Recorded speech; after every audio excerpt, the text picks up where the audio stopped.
देखिए, यह कार्यक्रम सुबह के 11 बजे से चल रहा है। यह आयोजन शिव गुरु परिचर्चा है। पीछे एक बैनर लगी है और बैनर के नीचे लिखा हुआ है, आओ चले शिव की ओर।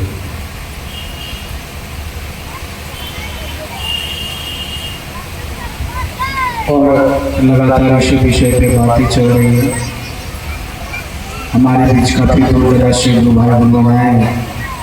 सभी लोगों ने जो समझे अध्यात्म की दुनिया में अपनी अपनी समझ के आधार पर अपने अपने विचारों को हम सबों के बीच रखने का प्रयास किया। और सभी लोगों का एक ही मात्र मानसा है, दूसरी कोई मानसा हो नहीं सकती। क्योंकि हम जिसकी बात कर रहे हैं ये दुनिया के सबसे बड़े गुरु हैं। शिव के बारे में कहा गया कि शिव सबल गुरु है। तो आप शिव की शिष्यता में चाहे जितना भी इधर उधर चल ले, आपके गुरु है बड़ी ताकतवर। आज नहीं तो कल, कल नहीं तो परसों आपको सही जगह लेकर वो चले आएंगे। उनके इसी काम के चलते उनको देवताओं में महान कहा गया। उनके इसी व्यवहार के चलते उनको जगत गुरु कहा गया। उनको नहीं कहा गया कि वो शाहगंज के गुरु हैं, उनको नहीं कहा गया कि वो भागलपुर के गुरु हैं, या उनको नहीं कहा गया कि पूरे बिहार झारखंड के गुरु हैं। उनके बारे में कहा गया कि शिव जगत के गुरु हैं। जगत का मतलब ही होता है दुनिया, संसार। इस पृथ्वी पर कितने देश हैं, उस देश में कितने राज्य, कितने जिले, कितने कस्बे। और शिव के बारे में कहा गया कि सारे दुनिया के गुरु है वो। यानी इस संसार में, इस दुनिया में हर एक रुचि प्रवृत्ति सोच के लोग रहते होंगे। किसी को मछली खाना अच्छा लगता होगा, किसी को नहीं लगता होगा। किसी को मारना अच्छा लगता होगा, किसी को नहीं लगता होगा। शिव के बारे में कहा गया कि शिव सबके गुरु हैं, शिव जगत के गुरु हैं। यानी उनकी सबलता ही उनको उस पद पे लेके गया। आप चाहे जितने गड़बड़ हो, हम चाहे जितने गड़बड़ हो, हमारे गुरु सबल है, ठीक कर लेंगे। लेकिन विषय यहाँ पे ये है कि हमको और आपको ये बात समझना होगा कि आज हमारे जीवन में गुरु की आवश्यकता क्यों है। हमने तो इस बात को समझा कि शिव जगत के गुरु हैं, लेकिन गुरु की जरूरत ही क्यों है भाई? क्या करेंगे हम लोग अपने जीवन में गुरु बना के? क्या मिलेगा हम लोगों को गुरु करके? सोचना हम लोगों को ये है ना। और जब तक इस बात को हम नहीं समझेंगे कि क्या होगा गुरु बना के, फिर जगत गुरु की बात कैसे करेंगे, या शिव गुरु की बात कैसे करेंगे, या धरती के किसी गुरु की बात कैसे करेंगे? पहले मनुष्य के जीवन में गुरु की क्या जरूरत है, गुरु की क्या प्राथमिकता है? खत्म हो गया भैया। अरे सभी लोग ईश्वर को तो जानते हैं ना, सभी लोग तो भगवान की पूजा करते हैं। अभी सावन का महीना आया है, हम लोग देख रहे थे, मैं आ रहा था ट्रेन में इतनी भीड़ थी कहाँ नहीं जा सकता। मैं किसी तरीके से पटना से ट्रेन में चढ़ तो गया, लेकिन क्यों आते आते मुझको ट्रेन को छोड़ देनी पड़ी। उस ट्रेन में इतनी सी भी जगह नहीं थी कि मैं 2 घंटा खड़े होकर सांस ले पाऊं। अंततः क्यूल में ट्रेन आई है और ट्रेन को मुझको छोड़ देना पड़ा। आपको बताऊं वो ट्रेन में इतनी सारी भीड़ किसकी थी? ये सारे लोग देवघर जाने वाले की भीड़ थी। सभी लोगों के बदन पे गेरुआ कलर का वस्त्र था, सभी लोग गमछे लिए थे, महिला गेरुआ कलर की साड़ी पहनी हुई थी, और सभी लोगों के जुबान से एक ही बात आ रहा था, बोल बोल। यानी ये सावन का महीना है, पूरे महीना लाखों की संख्या में लोग देवघर जा रहे हैं, महादेव को जल चढ़ा रहे हैं, उनकी पूजा अर्चना भी कर रहे हैं। जो सामर्थ्यवान है वो देवघर जाते हैं, जो नहीं सामर्थ्यवान है अपने गांव के भी मंदिरों में पूजा करते हैं। यानी ये जो श्रावण का माह चल रहा है ना, स्पेशल रूप से शिव के लिए ही जाना जाता है। ये महीना लोग उनकी पूजा करते हैं। तो हमने कहा कि शिव की पूजा तो हो ही रहा हमारे यहाँ, कर ही रहे हम लोग, फिर उसको गुरु बनाने की क्या जरूरत है भाई? क्या मिलेगा हमको अपना गुरु बना के? क्या होगा गुरु बना के?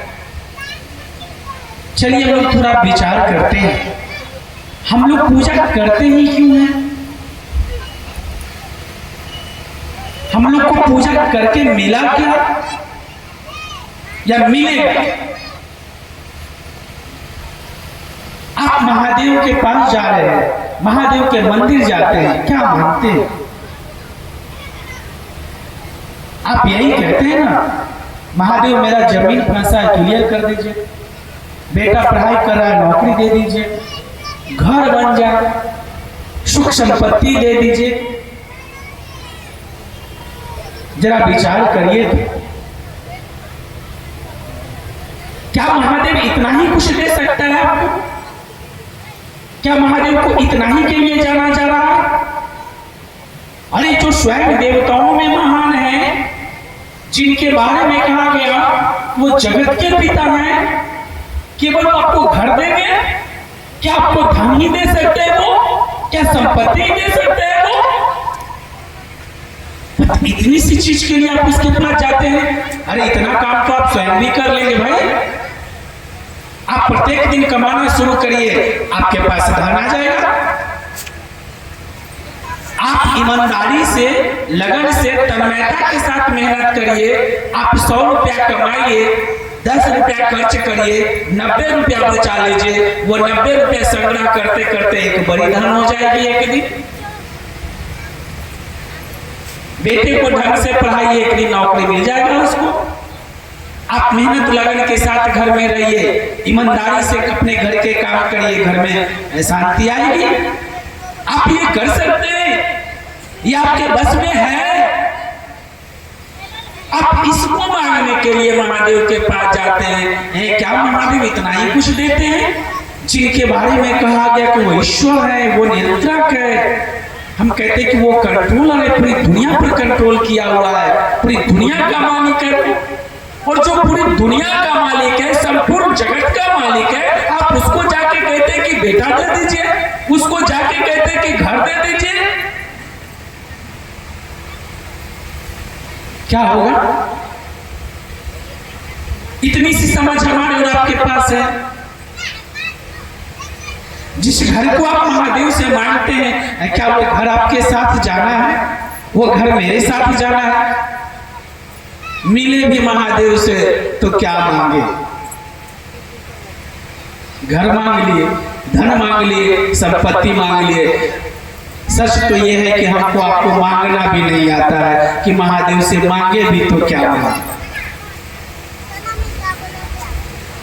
एक 5 साल का बच्चा है, उसके सामने हनुमान जी आके खड़ा हो जाए,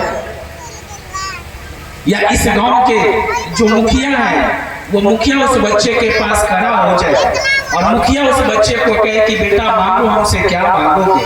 सोचिए एक 5 साल का बच्चा क्या मांगेगा? मुखिया जी को कहेगा, मुखिया जी आप हमको वो डेयरी मिल्क चॉकलेट दे दीजिए। देखिए वो व्यक्ति पैसे से मुखिया है, वो चाहता उस बच्चे को एक मोटरसाइकिल गिफ्ट कर सकता है, एक अच्छी सी मोबाइल गिफ्ट कर सकता है। इतनी क्षमता तो मुखिया रख रहा है, लेकिन बच्चा कहता है कि मुझको एक डेयरी मिल्क चॉकलेट दे दीजिए, 5 स्टार चॉकलेट दे दीजिए। उस बच्चे की भी कोई गलती नहीं है भाई, वो बच्चा समझाए उतना वो करेगा क्या? उसकी समझ उतना वो करेगा क्या? उसको चॉकलेट तक ही समझ है। वही बच्चे को जरा दिल्ली के जेएनयू में पढ़ने दीजिए, और जब पढ़ाई पूरा करके घर आए और उसको कहिए कि बेटा अब तुम मांगो, क्या मांगोगे? कहेगा कि हमको भारत के प्रधानमंत्री बना दीजिए। देखिए वही बच्चा जब 5 साल का था तो मुखिया से मात्र एक चॉकलेट मांग लिया, लेकिन वही बच्चा जब दिल्ली के जेएनयू में पढ़ने गया और पढ़ाई पूरा करके आया, उस बच्चे से आप कहते हैं कि बेटा अब तुम मांगो, क्या मांगते हो? कहेगा कि हमको भारत के प्रधानमंत्री बना दीजिए। वो बूझ रहा है कि भारत के प्रधानमंत्री बनने का मतलब है पूरे भारत का राजा बन जाना, पूरे भारत पर अपना अधिकार जमाना। देख लीजिए, खेला समझ की हो गई, खेला ज्ञान का हो गया। तो हमने कहे कि हम महादेव के पास में जाते हैं तो क्या मांगते हैं? घर मांग लेते हैं, धन मांगते हैं, संपत्ति मांगते हैं। क्या महादेव घर ही देते हैं? क्या महादेव धन देते हैं? क्या महादेव संपत्ति देते हैं? ये समझ आपको कहां से आएगा, ये ज्ञान आपको कहां से आएगा कि मांगे भी तो क्या मांगे तुम्हारे सिवा, मांगे भी तो क्या मांगे तुम्हारे सिवा, चाहे भी तो क्या चाहे तुम्हारे सिवा। हे महादेव, हम तेरे दर पे आए हैं, यार तुमसे क्या मांगे, तू मुझको मिल जा, इससे बड़ी उपलब्धि क्या हो सकता है? इस संसार में 2 खेमे के लोग हुए जिन्होंने ईश्वर की पूजा किया। एक लोग ईश्वर से मांगा, उसकी संसार से विषाद मिट गई, और दूसरे लोग ईश्वर को मांगा, आज वो जगत में पूजनीय हो गए।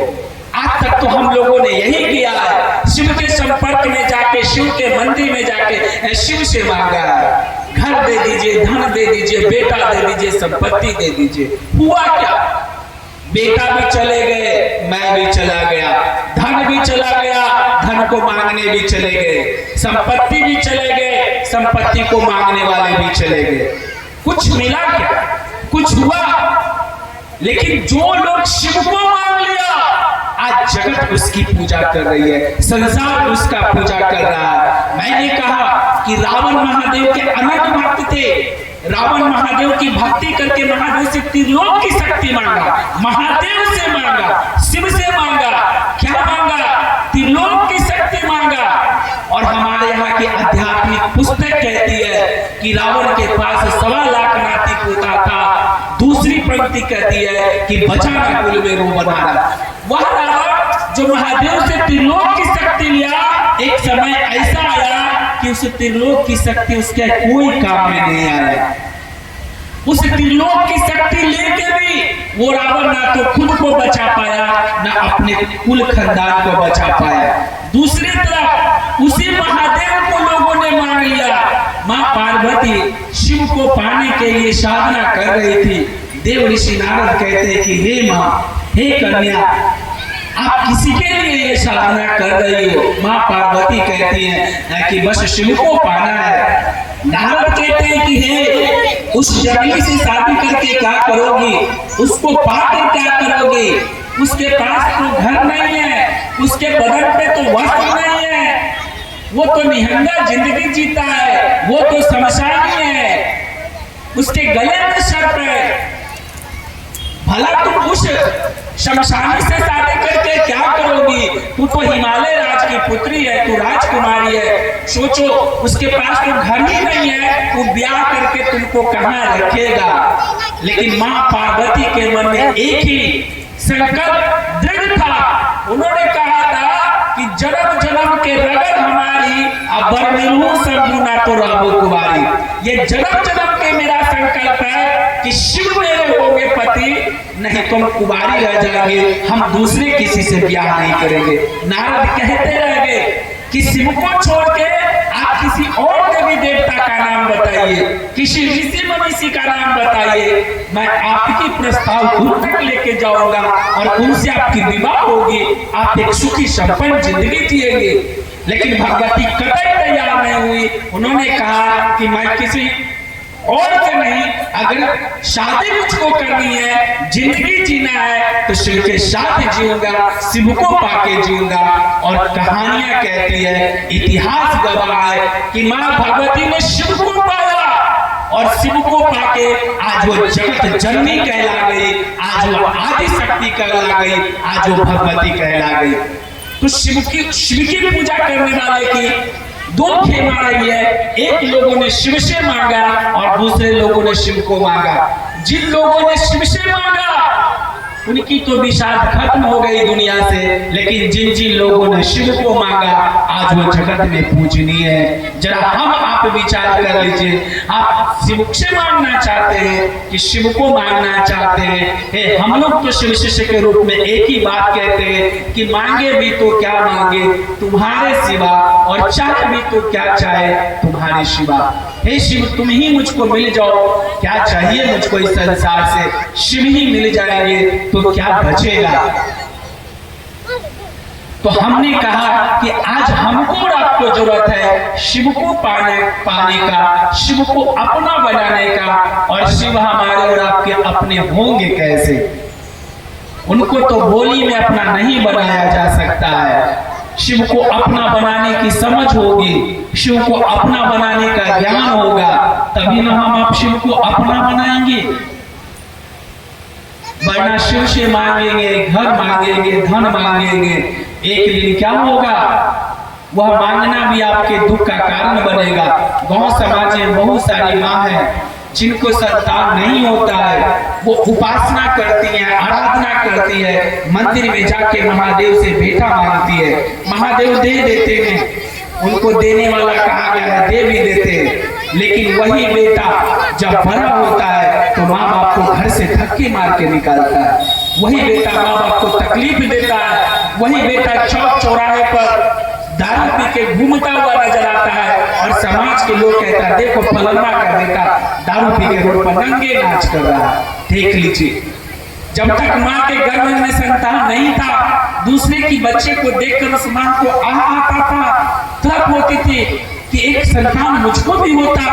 और पूजा आराधना करके महादेव से बेटा मांग लिया, महादेव बेटा तो दे दिए, लेकिन वो बेटा उसी माँ बाप को जब प्रताड़ित करता है, अपने ही कृत्य से अपने माँ बाप को कलंकित करता है, तब माँ बाप को पीड़ा होता है, तब माँ बाप को दर्द होता है। और तब माँ बाप यह कहता है कि मैं जानता कि तू इतना गंदा निकलेगा तो